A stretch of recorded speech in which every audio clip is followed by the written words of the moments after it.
The psychology of money का छठा अध्याय भाग्य और धन के सफलता में इसके महत्वपूर्ण योगदान पर चर्चा करता है। लेखक मॉर्गन हाउसेल जांचते हैं कि भाग्य अक्सर धन संचय में एक महत्वपूर्ण भूमिका निभाता है, लेकिन लोग इसके प्रभाव को कम महत्वपूर्ण मानते हैं।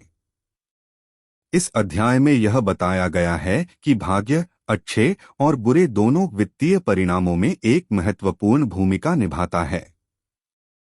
यह अध्याय पढ़ने वालों को उत्साही बनाने के लिए प्रेरित करता है कि वे अनिश्चितता के साथ दृढ़ सोच बनाए रखें और वित्तीय बाजारों की अपूर्व प्रकृति को मानें। हाउसेल वास्तविक जीवन के उदाहरण और किस्से प्रदान करते हैं जो दिखाते हैं कि व्यक्तियों के वित्तीय यात्राएं उनके नियंत्रण के बाहर के कारकों से प्रभावित होती हैं और पाठकों से उन्हें उत्साहित करते हैं कि वे अपने वित्तीय जीवन में भाग्य की भूमिका को मानते हुए पैसे की दृष्टिकोण से समर्थन करें।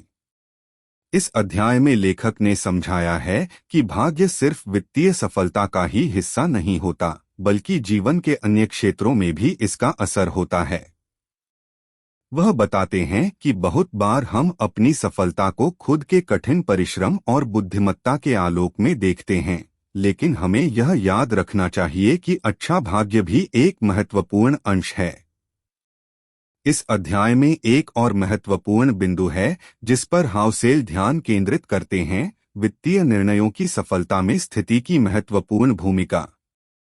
वे सिखाते हैं कि किसी भी समय और स्थिति में सही निर्णय लेना अहम है और यह कैसे आपके वित्तीय परिणामों को प्रभावित कर सकता है। आपको यह अध्याय भाग्य, अज्ञातता और निर्णयों की महत्वपूर्णता की दृष्टि से आगे बढ़ाने के लिए प्रेरित करेगा, जो आपको वित्तीय सफलता में सावधानी पूर्वक और समझदारी से काम करने के लिए मोटिवेट करेगा। इस अध्याय का संदेश है कि हमें अपने वित्तीय यात्रा में हमेशा हमारे कंट्रोल में नहीं होने वाले कारकों को स्वीकार करना चाहिए और इसे हमारे अनुकूल में परिणाम निकालने के लिए उपयोग करना चाहिए। यह सिखाता है कि सफलता में हमेशा केवल खुद का योगदान ही नहीं होता, बल्कि समय, स्थिति और भाग्य का भी महत्वपूर्ण योगदान होता है। लेखक ने अच्छे भाग्य को स्वीकार करने और बुरे भाग्य को संज्ञान में लेने की आवश्यकता को बताया है, जिससे हम जीवन को हमेशा सकारात्मक दृष्टिकोण से देख सकते हैं। इस अध्याय ने पाठकों को वित्तीय निर्णयों में नीति, जिम्मेदारी और सही सोच की आवश्यकता को समझाया है। भाग्य को मान्यता देने के साथ ही यह भी बताता है कि वित्तीय सफलता को बनाए रखने के लिए धैर्य, सजगता और सीखने की तैयारी महत्वपूर्ण है। इस अध्याय का संदेश यह भी है कि वित्तीय सफलता में हमें निरंतर सीखने का अभ्यास करना चाहिए, क्योंकि बदलते समय और परिस्थितियों में अपडेट रहना महत्वपूर्ण है।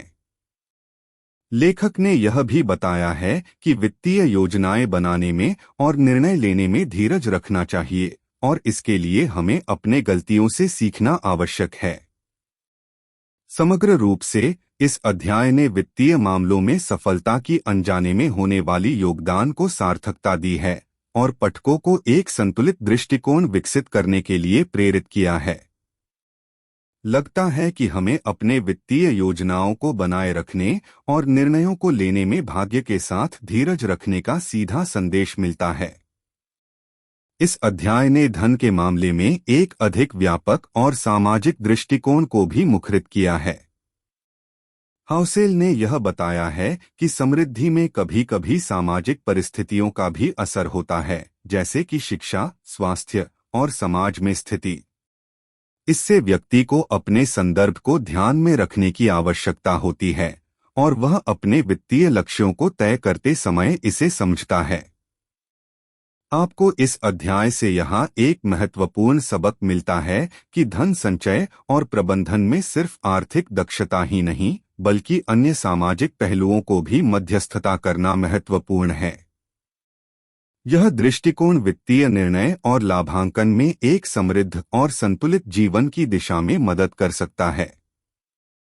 इस अध्याय ने साफ रूप से दिखाया है कि धन की सफलता में विभिन्न अंशों का संयोजन होता है और व्यक्ति को इस बात का अवगत होना चाहिए कि धन केवल आर्थिक प्राप्ति ही नहीं होती। शिक्षा, सामाजिक संबंध और स्वास्थ्य जैसे क्षेत्रों में संपन्नता भी महत्वपूर्ण है। यह अध्याय आपको यह सिखाता है कि धन सिर्फ एक आंकड़ा नहीं है, बल्कि एक सुखद और सफल जीवन का हिस्सा है जो समृद्धि, समाज सेवा और आत्मसमर्पण के साथ जुड़ा होता है।